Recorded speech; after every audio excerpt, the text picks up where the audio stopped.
সবাইকে আমার আন্তরিক প্রীতি ও শুভেচ্ছা জানাই। তোমরা যে যেখান থেকে আমার এই ভিডিওটি দেখছো, সবাইকে আমার আন্তরিক প্রীতি শুভেচ্ছা। আমি মিতালি। আজকে তোমাদের আমি যে ক্লাসটি নেব সেটি হচ্ছে নবম শ্রেণী তথ্য যোগাযোগ প্রযুক্তি দ্বিতীয় অধ্যায়। দ্বিতীয় অধ্যায়ে অনেকগুলো পার্ট আছে, অনেকগুলো পয়েন্ট আছে। আমি সেখান থেকে কয়েকটি পয়েন্ট নিয়ে তোমাদের সাথে আলোচনা করব। তো তোমরা যারা নবম শ্রেণীতে পড়ো, আশা করছি মনোযোগী হবে। তো আমরা দেখি যে আমরা কোন বিষয়টি নিয়ে আলোচনা করব। তথ্যের নিরাপত্তা ও সাইবার ঝুঁকি, এই একটা পয়েন্ট আছে তোমাদের, তথ্যের নিরাপত্তা ও সাইবার ঝুঁকি। এইটা কিন্তু একটা গুরুত্বপূর্ণ বিষয়। আমরা কিছু লেখা পড়ি এখানে। বর্তমান সময়ে তথ্য মানুষের সবচেয়ে মূল্যবান সম্পদ। তথ্যের পূর্বশীতিকারের বিবেচনায় তথ্য দুই প্রকার, অর্থাৎ আমরা তথ্যকে কয় ভাগে ভাগ করতে পারি? দুই ভাগে। সেটা কি? একটা হচ্ছে উন্মুক্ত তথ্য, আরেকটা হচ্ছে গোপনীয় তথ্য। অর্থাৎ উন্মুক্ত শব্দ শুনে আমরা বুঝতে পারছি উন্মুক্তটা কি, আর গোপনীয় কিন্তু আমরা বুঝতে পারছি। তাহলে উন্মুক্তটা কি আমরা একটু দেখে নিই। উন্মুক্ত তথ্য সকলের অবাধ পূর্বাধিকার রয়েছে, যেমন সংবাদ, প্রবন্ধ, এইগুলো মানে সবাই এখানে প্রবেশ করতে পারে, উন্মুক্ত। তাই এটা হচ্ছে উন্মুক্ত তথ্য। আর গোপনীয়টা কি?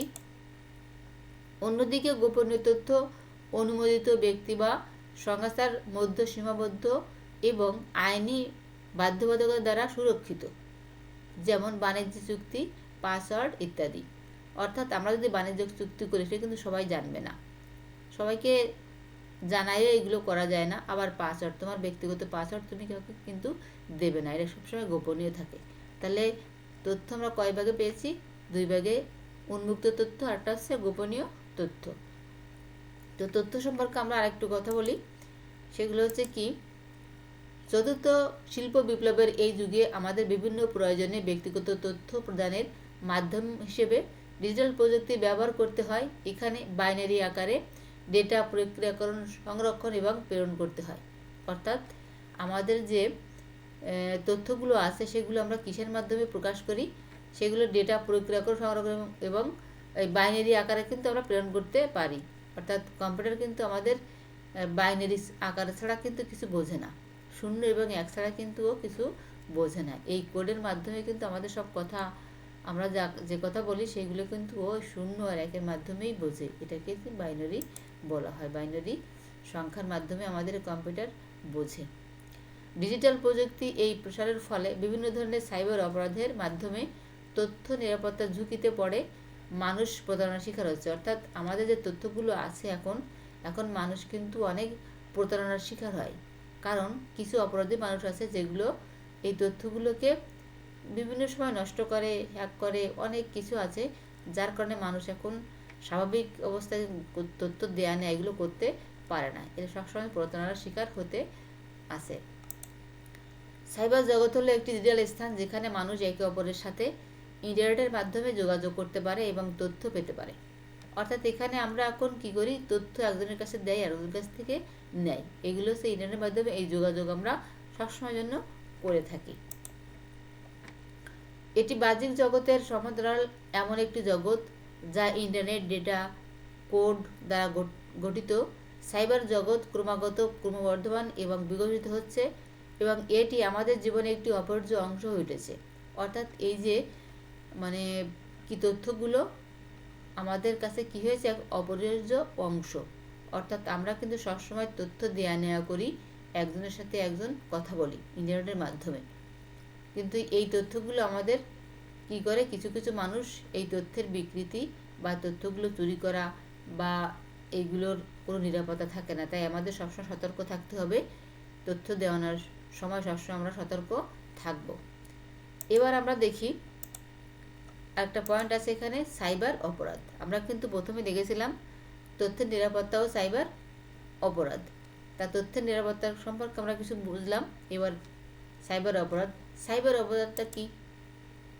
আমরা জানি সমাজ ও আইন বিরোধী যে কোনো কর্মকাণ্ডই অপরাধ হিসেবে বিবেচিত হয়। অর্থাৎ অপরাধটা কি হচ্ছে? সমাজ ও আইন বিরোধী যে কোনো কর্মকাণ্ডই অপরাধ হিসেবে বিবেচিত হয়। তবে যেসব অপরাধ অনলাইন বা ইন্টারনেট ব্যবহার করে হয়ে থাকে সেগুলোকে আমরা সাইবার অপরাধ বলি। অপরাধ মানুষ কি করে সামাজিকভাবে যেটা করে সেটা তো সামাজিকভাবেই অপরাধ হয়, কিন্তু এই ইন্টারনেটের মাধ্যমে বা অনলাইন মাধ্যমে যে অপরাধগুলো করা হয় সেইগুলোকে বলা হচ্ছে সাইবার অপরাধ।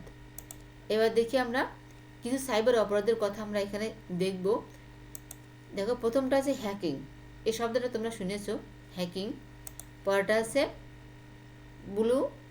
Brute force attack, brute force attack. এরপরে কি আছে? Data interception, data interception. পরেরটা কি? DDoS attack. এরপরটা কি? Computer malware. আমরা যে পাঁচটি দেখলাম, এই পাঁচটি সম্পর্কে এবার একটু আলোচনা করি। প্রথমটা দেখেছিলাম কি? প্রথমে হ্যাকিং। প্রথমটা দেখেছিলাম আমরা কি? হ্যাকিং। এই হ্যাকিং, দেখো একটা ছবি আছে, তোমাদের বইতেই ছবিটা আছে, বইতেই ছবিটা আছে। দেখো কি মনে হচ্ছে? এই যে দেখলেই তো চোর চোর মনে হচ্ছে, ঠিক না? হ্যাকিং মানে তো এক ধরনের চোর। তাহলে একে চুপ করে কম্পিউটারে কাজ করতেছে, চেহারা দেখে মনে হচ্ছে একটা চোর চোর ভাব। তো কি লেখা আছে দেখি? সাধারণত অনুমতি ব্যতীত, মানে সাধারণ অনুমতি ব্যতীত কোনো ওয়েবসাইট বা কম্পিউটারের নেটওয়ার্কে প্রবেশ করে তা ব্যবহার অথবা তার পুরো নিয়ন্ত্রণ নিয়ে নেওয়াকে হ্যাকিং বলে। হ্যাকিং যে করে তাকে হ্যাকার বলা হয়। অর্থাৎ যে হ্যাকিং করে তাকে কি বলা হয়? হ্যাকার। অর্থাৎ কোনো অনুমতি নেই, কিন্তু আমি কি করলাম? কোনো ওয়েবসাইটে ঢুকে পড়লাম, কম্পিউটারে ঢুকে পড়লাম, অন্য একজনের কম্পিউটারে ঢুকে পড়লাম এবং সেখান থেকে তথ্য চুরি করলাম। তাহলে আমি কি হয়ে গেলাম? একজন হ্যাকিং হয়ে গেলাম বা হ্যাকার হয়ে গেলাম। এবার দেখো, এই হ্যাকিং বৈধ এবং অবৈধ হতে পারে। হ্যাকিং, এই চুরি আবার বৈধ হতে পারে, আবার অবৈধ হতে পারে। তা বৈধটা কি? কিছু প্রতিষ্ঠান তাদের সিস্টেমের সিকিউরিটির পরীক্ষা নিরীক্ষার জন্য হ্যাকার নিয়োগ করেন। এই নিয়োগপ্রাপ্ত হ্যাকারদের কাজকে বৈধ হ্যাকিং বলে। অর্থাৎ কিছু প্রতিষ্ঠান আছে, সেই প্রতিষ্ঠান কি নিয়োগ করে? এই হ্যাকারকে নিয়োগ করে, যেন অন্য কেউ যেন আমার এখানে ঢুকতে না পারে, তাদেরকে নিয়োগ করে। যেহেতু এরা নিয়োগপ্রাপ্ত বা জেনে শুনে আসছে বা এদের কাজটা বুঝে দিয়েছে, এই জন্য এরা কিন্তু বৈধ হ্যাকার। এরা সিস্টেম সিকিউরিটি চেক করে। এরা কি কাজ করে? সিস্টেম সিকিউরিটি চেক করে, তবে সিস্টেমের কোনো ক্ষতি করে না। অর্থাৎ এরা তো ক্ষতি করবে না, এরা তো নিয়োগপ্রাপ্ত, এই জন্যই কোনো ক্ষতি করবে না। যেমন ইউনিক সিস্টেম চেক করার জন্য অনেক বৈধ হ্যাকার রয়েছে। অর্থাৎ এই যেটু কোম্পানি, এই কোম্পানি কিন্তু এই যে বাইরের কোনো চোর বা হ্যাকার না ঢুকতে পারে, এই জন্য কিন্তু অনেক মানে নিয়োগপ্রাপ্ত হ্যাকার রয়েছে এদের কিছু সিকিউরিটির জন্য। এদেরকে বলা হয় হোয়াইট হ্যাট হ্যাকার। অর্থাৎ হোয়াইট মানে সাদা, সাদা হ্যাট হ্যাকার, সাদা টুপিওয়ালা, আমরা যেটা বলি সাদা টুপিওয়ালা। এরা কি করে? এরা হচ্ছে কোনো ক্ষতি করে না, এরা ঢুকবে কিন্তু কোনো ক্ষতি করবে না, এই জন্য এরা হোয়াইট হ্যাট হ্যাকার। এবার দেখি, অবৈধভাবে যারা হ্যাকিং করে তাদেরকে ক্র্যাকারও বলে। অবৈধ হ্যাকার বা ক্র্যাকার ইন্টারনেট এবং অন্যান্য নেটওয়ার্ক ব্যবহার করে ডেটা চুরি অথবা নষ্ট করে দেয়। এদের কাছে বেশ কিছু টেকনিক থাকে যা ব্যবহার করে এরা ইন্টারনেটের মাধ্যমে সফটওয়্যার সিস্টেমের দুর্বলতা খুঁজে বের করে পাসওয়ার্ড জেনে ফেলে, ফলে সহজেই ক্ষতি সাধন করতে পারে। এদেরকে বলা হয় ব্ল্যাক হ্যাট হ্যাকার। অর্থাৎ এরা কিন্তু ক্ষতি করছে। দেখো, এরা হচ্ছে অবৈধ। এই ক্র্যাকাররা কী করে? কোথাও ইন্টারনেটের ভিতরে এরা সবসময়ের জন্য চেষ্টা করে কারো ওয়েবসাইটে ঢুকে যাওয়া যায় কিনা, কিছু কিছু টেকনিক এরা ব্যবহার করে এই ওয়েবসাইটে ঢুকে যাওয়ার জন্য, এবং কোথায় দুর্বলতা আছে সিস্টেমের সেইটা খুঁজে বের করে, এবং সেই দুর্বল স্থান থেকেই তারা কী করে? পাসওয়ার্ড জেনে ফেলে। যখনই পাসওয়ার্ড জানতে পারে তখন কিন্তু সেই ওয়েবসাইট ঢুকতে পারে, এবং যখনই ওয়েবসাইট ঢুকবে তখন কিন্তু এরা অনেক ক্ষতি করবে। এদেরকে বলা হচ্ছে ব্ল্যাক হ্যাট হ্যাকার। অর্থাৎ যারা ক্ষতি করে তাদের বলা হয়েছে ব্ল্যাক হ্যাট হ্যাকার, আর যারা ক্ষতি করে না তাদের বলা হয় হোয়াইট হ্যাট হ্যাকার। তাহলে আমরা হ্যাকার বুঝতে পেরেছি। এবার দেখো, brute force attack. Brute force হ্যাকারটা কি? বাস্তব জীবনে একজন চোর যেমন একটি তালাবদ্ধ রুমে প্রবেশ করার জন্য বিভিন্ন রকমের চাবি দিয়ে সেই তালা খোলার চেষ্টা করে, তেমনি ডিজিটাল মাধ্যমে অপরাধীরা মানুষের বিভিন্ন ধরনের অ্যাকাউন্ট, যেমন bank, social media, email account, এমনকি অনেক ক্ষেত্রে ডিজিটাল ডিভাইসেরও অবৈধভাবে প্রবেশ করার চেষ্টা করে। অর্থাৎ কি বলেছে? চোররা কি করে? একটা তালা খোলার জন্য অনেকগুলো চাবি তারা জোগাড় করে রাখে, সেগুলো চেষ্টা করতে থাকে। শুধু চেষ্টা করতে থাকে যে কীভাবে আমি তালাটা খুলব। তেমনি এই ইন্টারনেটেও কতগুলো এই যে চোর, হ্যাকার না, চোর আছে, সেই চোরগুলো কী করে বিভিন্ন ধরনের পদ্ধতি ব্যবহার করে এরা অ্যাকাউন্টে ঢোকার চেষ্টা করে, ব্যাঙ্ক অ্যাকাউন্টে ঢোকার চেষ্টা করে, তারপরে সোশ্যাল মিডিয়ায় ঢোকার চেষ্টা করে, ইমেল অ্যাকাউন্টে ঢোকার চেষ্টা করে, এরা সবসময় ঢোকার চেষ্টা করে। এবার মাঝে মাঝে তারা কীভাবে সফল হয়, বিভিন্ন তথ্য চুরি করে মানুষের বা কোনো প্রতিষ্ঠানের অনেক বড় ক্ষতি করে। এই ধরনের সাইবার হামলাকে কি বলা হয়, এই হামলাগুলো বলে brute force attack. Brute force attack, এই যে এটার কাছে ব্রুট ফোর্স অ্যাটাক। আমরা একটা ছবি দেখি, দেখো এই লোকটা, এই চোরটা কী করতেছে, এই যে ব্রুট ফোর্স অ্যাটাক করতেছে। কেন করতেছে? এ তো একজন হ্যাকার, চেষ্টা করে যাচ্ছে অনেকগুলো চাবি দিয়ে চেষ্টাই করে যাচ্ছে যে কীভাবে এই অ্যাকাউন্টে ঢোকা যায়, ঢুকলে পরে বিভিন্ন মানুষের তথ্য চুরি, টাকা পয়সা চুরি, অনেক ক্ষতি করতে পারে। সে কালো পথে টাকা ইনকাম করার মতো সেই চেষ্টাটাই করে যাচ্ছে। তাহলে এটা আছে কি, ব্রুট ফোর্স অ্যাটাক। এরপরটা দেখি আমরা কি, দেখো তোমরা একটা ছবি দেখো, এই ছবি দেখে কি বুঝতে পারছো? এই যে একটা লম্বা, এই মাথায় একজন মানুষ, এই মাথায় একজন মানুষ, আর এখানে মাঝখানে কিন্তু আরেকজন আছে, কিছু বোঝা যায়? এ পাশে একজন মানুষ আর হচ্ছে এ পাশে আরেকজন মানুষ, মাঝখানে কিন্তু ঠিক আরেকজন আছে। এইটাকে কি বলে আমরা একটু দেখি, ডেটা ইন্টারসেপশন। এটা হচ্ছে মাঝখানে একজন আড়ি পেতে শোনা। আড়ি পেতে শোনা মানে দুইজন মানুষ কথা বলবে, তথ্য দেয়া নেওয়া করবে, কিন্তু মাঝখান থেকে সবগুলো শুনবে, শোনার পরে ও ঠিকই একটা ক্ষতি করে বেরিয়ে যাবে। তাহলে আমরা কি কথা লেখা আছে সেগুলো একটু দেখি। কৃষিকাজের জন্য জমিতে পানি সেচ দেওয়ার ক্ষেত্রে পাইপের সাহায্য পানি দেওয়া হয়। অর্থাৎ যখন কেউ কৃষিকাজ করে তখন ক্ষেত খামারে কি করে পানি সেচ দিতে হয়, এবং সেটা কিসের মাধ্যমে? পাইপের মাধ্যমে। এই পাইপের মাঝপথে যদি কেউ তা কেটে দেয় বা ছিদ্র করে দেয়, তাহলে যে পরিমাণ পানি পাওয়ার কথা সে পরিমাণ কিন্তু পাওয়া যায় না।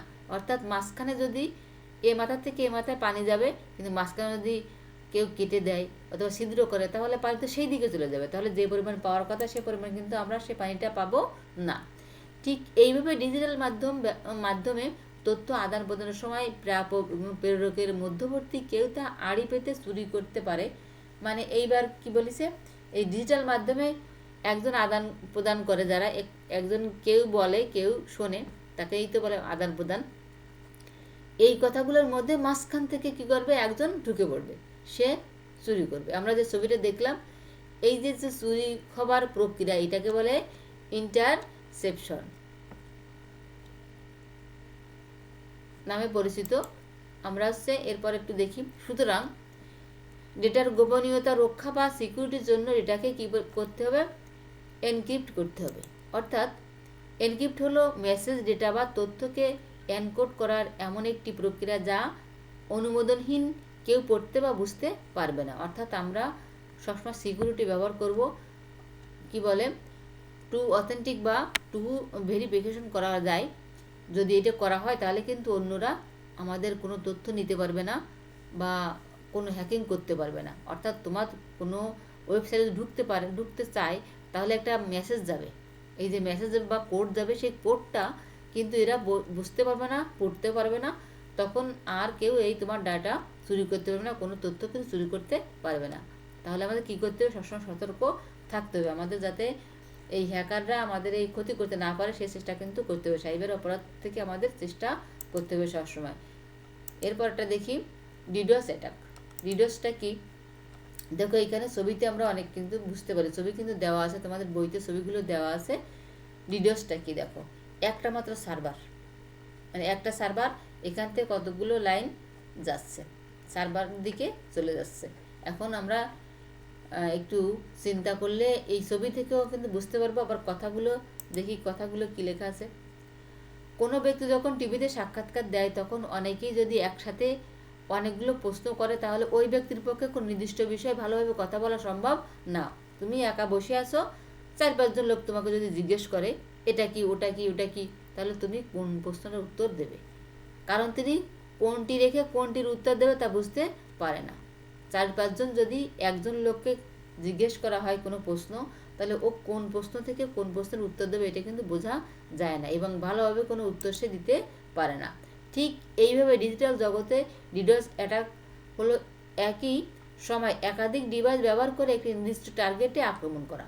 অর্থাৎ অনেকগুলো, দেখো অনেকগুলো এখানে ডিভাইস ব্যবহার করেছে এবং একই দিকে যাচ্ছে, একটা টার্গেট হচ্ছে একটাই, আর অনেকগুলো ডিভাইস থেকে ওর দিকে আক্রমণ হচ্ছে। এর ফলে কী হয়, এ কিন্তু হ্যাং হয়ে যায়, অর্থাৎ ক্র্যাক হয়, ভালো কাজ করে না, স্থবির হয়ে যায়। মানে যখন দেখো তোমাদের কোনো পরীক্ষার রেজাল্ট বেরোয় তখন কিন্তু নেট স্লো হয়ে যায়। কেন? চারিপাশ থেকে সার্ভারের দিকে আক্রমণ করে মানে জানার চেষ্টা করে তথ্য, রেজাল্টের খবর, বিভিন্ন খবর। তখন কি হয়, তখন যে এই সার্ভারটা বন্ধ হয়ে যায়। এই জন্য বিভিন্ন ডিভাইস দিয়ে যখন হচ্ছে আমরা কোনো কিছু দিকে ধাবিত হব, তখন সেটা একটু স্লো হবে, হ্যাক হয়ে যাবে। এই যে আক্রমণ, এটাকে বলা হচ্ছে ডিডোস অ্যাটাক। আশা করি তোমরা বুঝতে পারছো। এরপর আছে কম্পিউটার ম্যালওয়্যার। এটা নামও তোমরা শুনেছো, কম্পিউটার ম্যালওয়্যার। এটা কি? ম্যালওয়্যার ইংরেজি শব্দ হচ্ছে ম্যালিসিয়াস সফটওয়্যার। এর সংক্ষিপ্ত রূপ, ইচ্ছাকৃতভাবে কোনো মোবাইল, কম্পিউটার সার্ভার, ওয়েবসাইট অথবা কম্পিউটার নেটওয়ার্কের ক্ষতি করার জন্য এমন সফটওয়্যার তৈরি করা হয়েছে, সেটাকে বলা হয়েছে ম্যালওয়্যার। তাহলে এটা কিন্তু একটা সফটওয়্যার, ম্যালওয়্যার কিন্তু সফটওয়্যার, কিন্তু এরা কী সফটওয়্যার?